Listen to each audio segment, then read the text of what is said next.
Hello and welcome. What I'm discussing in this video is the easiest way to find disappointment in life is to expect too much of others. So as many have always said, right, and I know this as a sociologist to be true, and we've heard it in so many occasions that we are social beings. Well, we are very social beings. If you were birthed from a parent, like I said, and you came through a womb, that was your first social interaction right there, sitting in that belly, interacting with your mother, right? Because of this circumstance of the human condition, sometimes it's hard for us to truly understand that human beings are not here for us to make operate or make perform in a specific way. I find that the most disappointed people, the people that have the most negativity that I run into, are the people that have the most,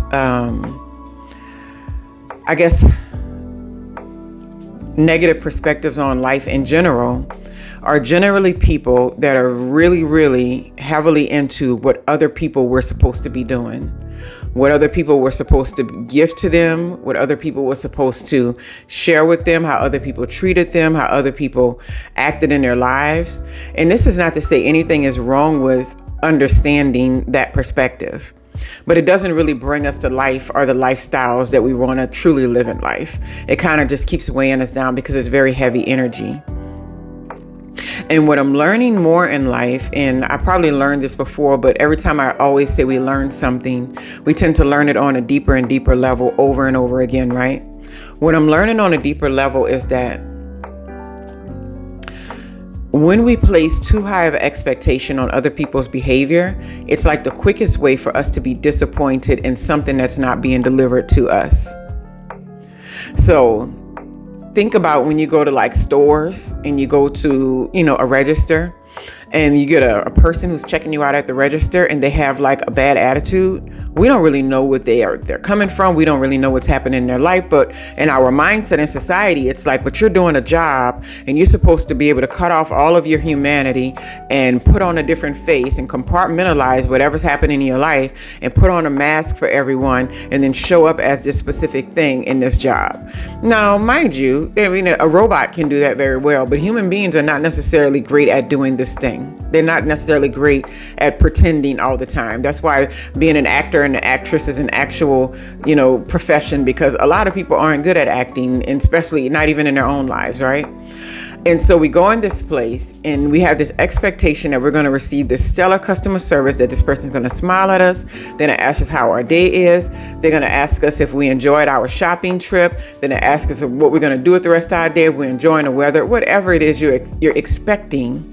And when this expectation is not met with the reality of an actual human being sitting there that is very multi-layered, that comes from a background themselves, that comes from who knows what before they even clocked into that shift, then we find ourselves heavy in disappointment.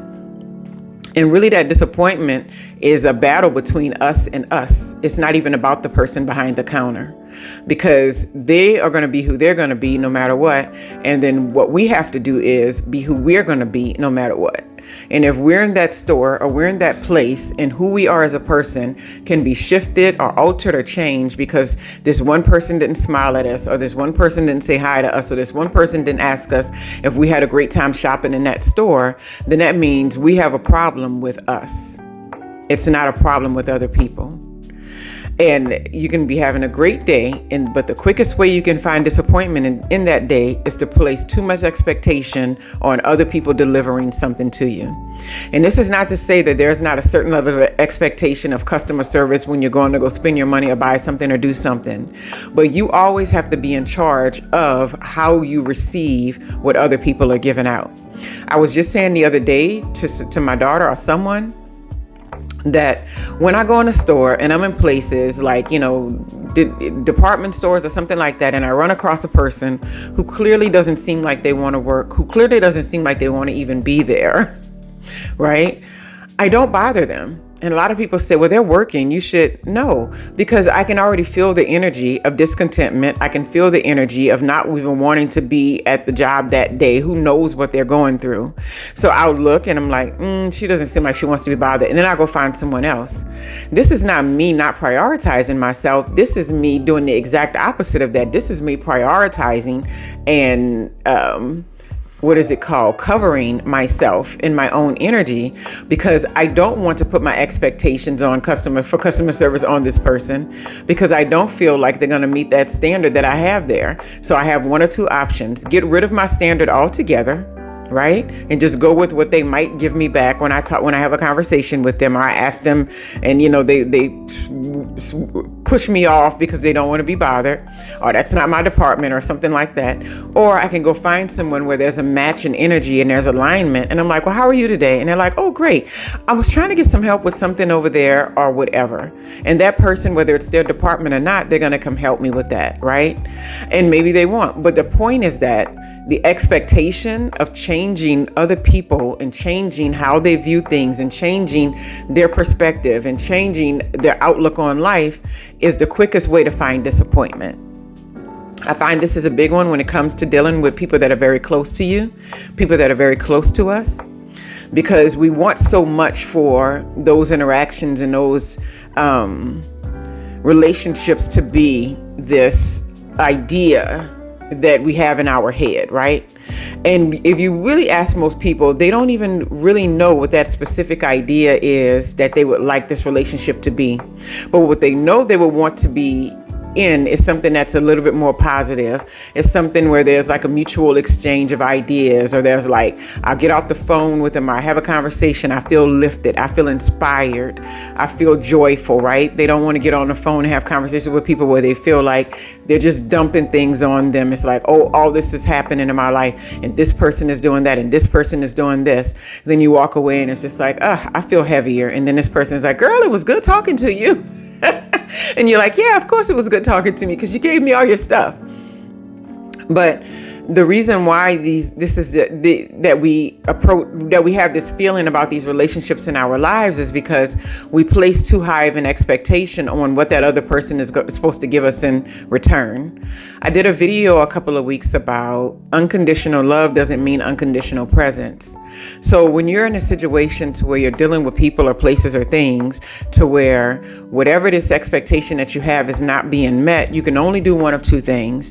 Either you can shift your expectations and realize that the more I put expectations on these people and this place and this environment, I'm only hurting myself because they're staying the same. And I'm the one over here that's just like going through all these emotions and changes because I can't get people to do what I want other people to do.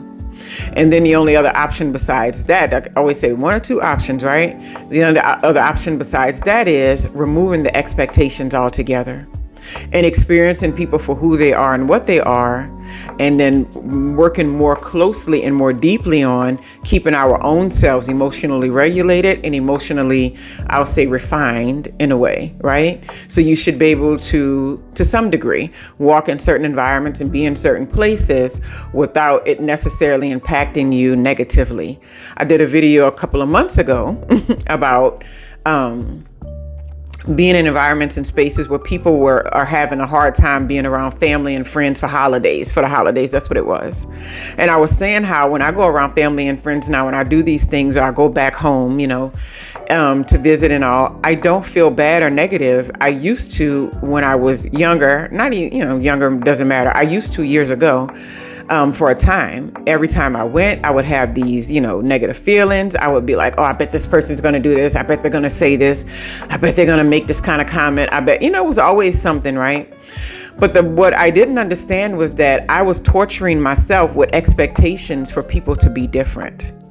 I was torturing myself with expectations for them to be anything than what they have already been. And so the minute I removed that expectation and I kind of just showed up and say, hey, I love these people. They're good people. It is what it is. And I didn't have to walk in there and have everybody else be a certain way for me to feel good. I was like, no, I'm just going to feel good no matter what. I'm just going to be happy to be here no matter what. I'm just going to share time and spend time with people no matter what. And I'm just going to be in joy no matter what. And so relieving myself of the expectations for them to be something different was the quickest way for me to get away from having disappointment and instead having fulfillment and joy in those same environments. And so you walk around and say, well, the environment has changed. The environment has shifted. Maybe not. I don't think so. I mean, I don't really think a lot of them have, or a lot of them do. But what you'll notice is that a shift has happened inside of you. A shift to make you understand, that shift inside of you to say, I am in control of how I feel on a regular basis. What other people are doing and what they give me and what they don't give me is always a bonus. It's always a cherry on top. So if someone happens to fall short of some,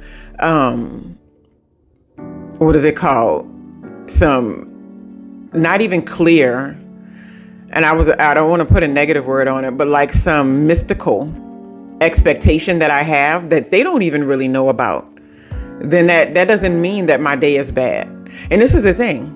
Many of us walk around with these expectations for others, but we've never actually had a conversation with the other people to say, this is my expectation of the type of relationships I want to have in my life.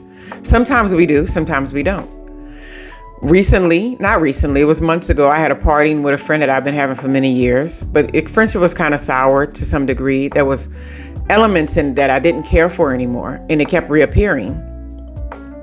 And so when we were having a conversation, the first thing that I stated was like, the friendships that I have these days my expectation for them is that they are, filled with love and kindness. They're filled with respect and appreciation, that they're not competitive in any way, that they're direct, that we can have conversations about things we don't like or we don't care for with each other.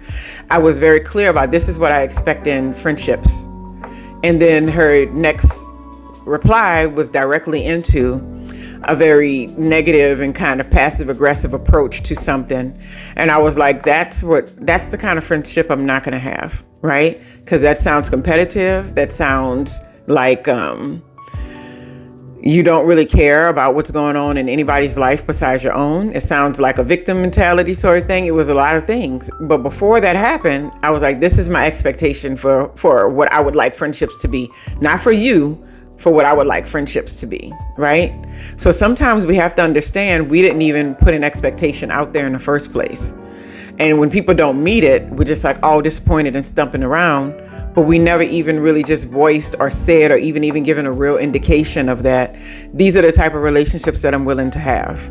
Because then people know if they fall into that category or if they don't, right?